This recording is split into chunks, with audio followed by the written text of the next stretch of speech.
E aí, beleza? Meu nome é Juan, eu sou um cientista de dados e hoje eu vou falar um pouquinho para vocês sobre IA distribuída, nesse contexto. Então, para iniciar, o que que é a IA, né? Esse tópico que está sendo absurdamente falado em diversos locais.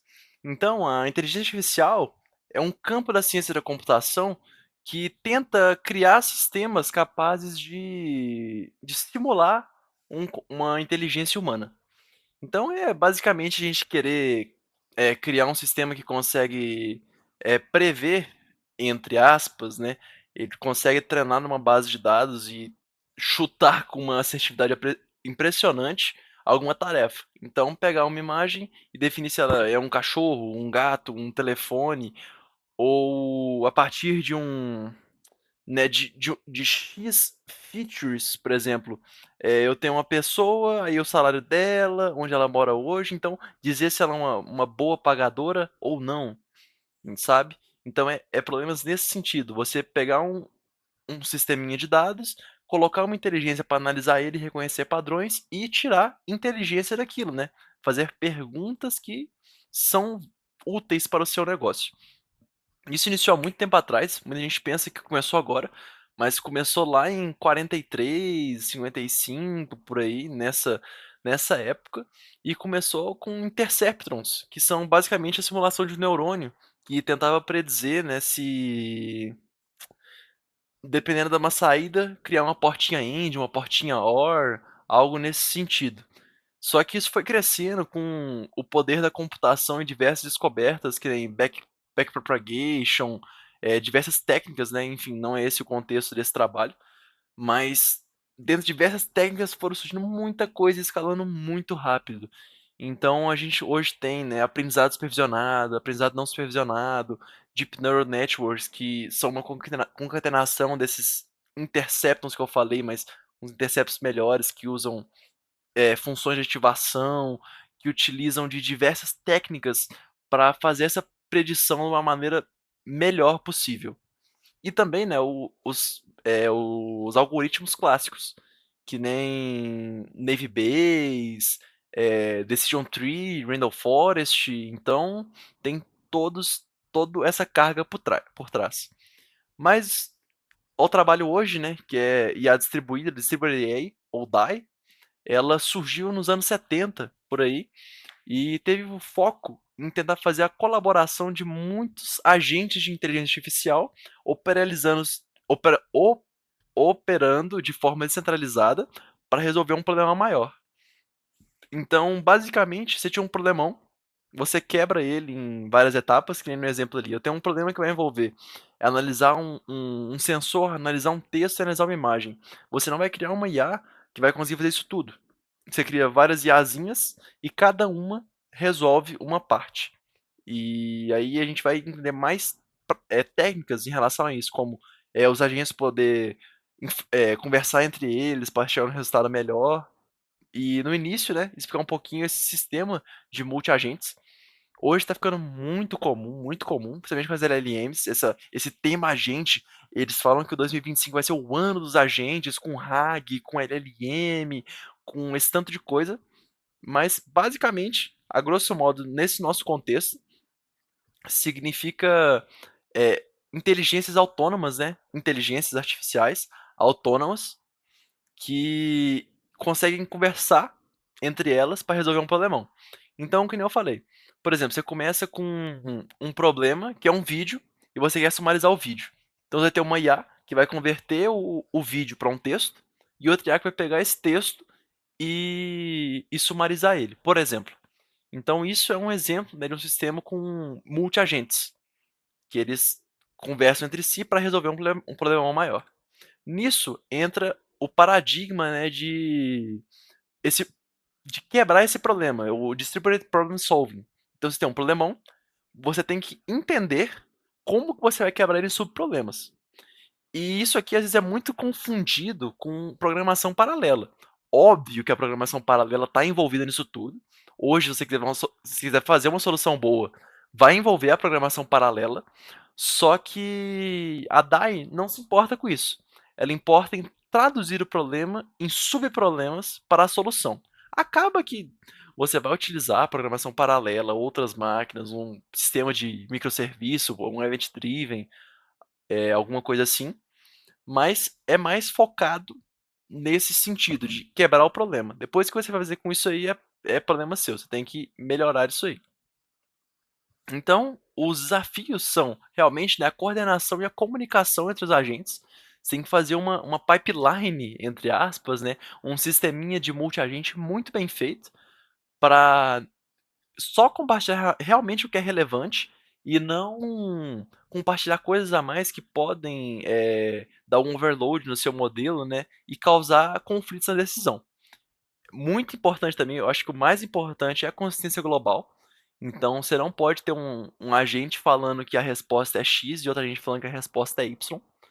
Eles têm que ter o objetivo em comum e não podem, sim, ficar à mercê de tudo. Você tem que fazer uma coordenação entre eles. A gente faz isso muito no serviço hoje, onde é que eu trabalho, que é realmente, você tem que criar microserviços, não só no serviço a gente usa só IA, você vai criar um microserviço de sistema mesmo, de regra de negócio, e vai misturar IA junto. Então nisso você tem que entender muito bem o seu problema, entendeu? E os últimos 2 pontos, né, é a escalabilidade e a segurança. Então como tá muita coisa separada, você tem que arrumar direitinho o número de agente, a máquina que ele vai rodar, o tamanho da máquina que ele vai rodar e arrumar a segurança. Porque se um quebrar, ele não pode quebrar a cadeia inteira e ir pocando exceção a dar e vender. Você tem que ter um sisteminha de microserviço muito bem feito. Então, hoje pra gente construir IA, a gente tem essas opções aqui. Eu já usei muito o Scikit e o TensorFlow. Confesso que eu pequei um pouco no PyTorch, mas eu também usei ele um pouquinho mais. Mas são ferramentas excelentes que você consegue criar modelos de RNN, né, com o PyTorch e o TensorFlow. E o Scikit é mais para algoritmos clássicos. Então, se você quiser criar o seu modelinho, o seu agente, você pega, monta esse seu sistema e faz ele ter um objetivo em comum. E agora com esse boom, né, de agentes em LLM que tá falando que vai ser o ano de 2025 é o ano do agente, eu trouxe essas 3 ferramentas aqui, 2 são brasileiras e uma é até de Uberlândia, e o LangChain todas open source, e o LangChain não é do Brasil, mas as 2 são baseadas no LangChain, que são ferramentas que facilitam a nossa vida com LLM. Eu uso todas as 3 no serviço, mais o Langflow e o LangChain, estamos começando a usar o QAI agora, mas, cara, isso aqui é game changer. O LangChain basicamente te permite criar chains de comunicação de LLM de forma rápida e com muita função útil para criar RAG, para criar assim, cadeia de sumarização, é muito bem feito. O CrewAI tá vindo agora, tô começando a estudar agora e, cara, é um poder absurdo para criar o seu próprio agente. Aí você define as tarefas que o agente vai fazer, você define o que que ele pode usar para resolver essas tarefas. Então você quer fazer um agente que vai buscar no seu banco de dados. Você dá as tarefas corretas para ele e ele consegue fazer essa busca de forma autônoma e te retornar. Aí você vai encadeando os agentes e cria a solução do seu problema. E o Langflow veio agora em Uberlândia e sim, tá vindo também com a proposta de criar tudo no low code, assim, que você vai ligando com bloquinhos o que você quer fazer e ele monta por debaixo dos panos para você. Muito maneiro acompanhar essas 3 coisas. E por fim, que eu acho que é o mais importante disso tudo, é a cloud com IA, que é o sim, todos esses são temas do momento, mas esse aqui, você ser um MLOps de qualidade diferenciado, porque hoje a gente não tem que saber só IA, a gente tem que saber a infraestrutura por trás. Você tem que saber onde que vai rodar, qual serviço que é mais barato, qual serviço que existe na cloud que você usa. Então a gente começa nisso, com Machine Learning as a Service. Então hoje a OCI, a Google, a Azure, ela vende a solução dela pronta de IA, por exemplo, uma IA que pega uma imagem e define o que que é, se é um conteúdo gore ou não. Então você tem que saber exatamente o que que as ferramentas que você tem, porque às vezes você não precisa de criar uma IA, fica mais barato você só pegar a pronta, entendeu? E essa segunda parte que para mim é o que diferencia os programadores. Você saber fazer serverless computing.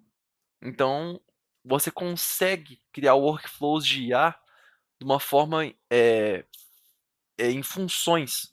A gente está fazendo isso hoje no Lexia e, assim, muda drasticamente. Em vez de você ficar num monolito, em algo que nem num nó de computação só encadeado com vários agentes, você coloca um para processar em cada function, faz um sisteminha muito bem feito de máquina de estado, por exemplo, e faz eles comunicarem entre si e resolver um problema maior com as instâncias separadas e, assim, pra você ter o controle, acaba que pode ficar mais caro, mais barato, como você monta, não sei, mas com certeza vai ficar mais rápido, em alguns casos vai. Hoje, no caso do Lexia, é exatamente isso aqui. E as últimas 2 coisas, sim, vou falar mais sobre Big Data Processing, porque se você for começar a treinar IA, você tem que realmente mexer com muito dados. Então, hoje existem diversas soluções, a Azure tem uma Apache Spark, então você consegue realmente, né, armazenar os dados e trabalhar com eles para o seu treinamento. E esse treinamento também, como a última coisa fala, não precisa ser num só local, você consegue descentralizar eles. Então hoje, o resumo disso tudo que eu falei é que IA é uma área muito mais do que LLM. Se você for realmente trabalhar com IA, é algo que você vai ter que empenhar um tempo e estudo e muita coisa na prática, muita coisa perguntando para outras pessoas e se buscando para ser um profissional melhor. Eu sei um pouco, não sei tudo, tento melhorar ao máximo, mas se você se sentir confortável para trocar uma ideia comigo, me ensinar, falar: "Ó, Juan, você errou nessa palestra. Ó, Juan, eu tô vendo isso aqui agora no meu serviço, a gente faz dessa forma, assim, assim, assado. Ó, eu tenho essa solução, olha que maneiro". Por favor, entre em contato comigo. Eu tô publicando aqui no YouTube, mas pode entrar no LinkedIn, todos os meus contatos é RF Hamster. Então, ficaria muito feliz em ter essa comunicação com vocês, sabe? E obrigado por tudo. Pra ser um vídeo mais rápido, só explicando mais ou menos alguns hot topics hoje, né, de IA distribuída. E brigadão pela atenção.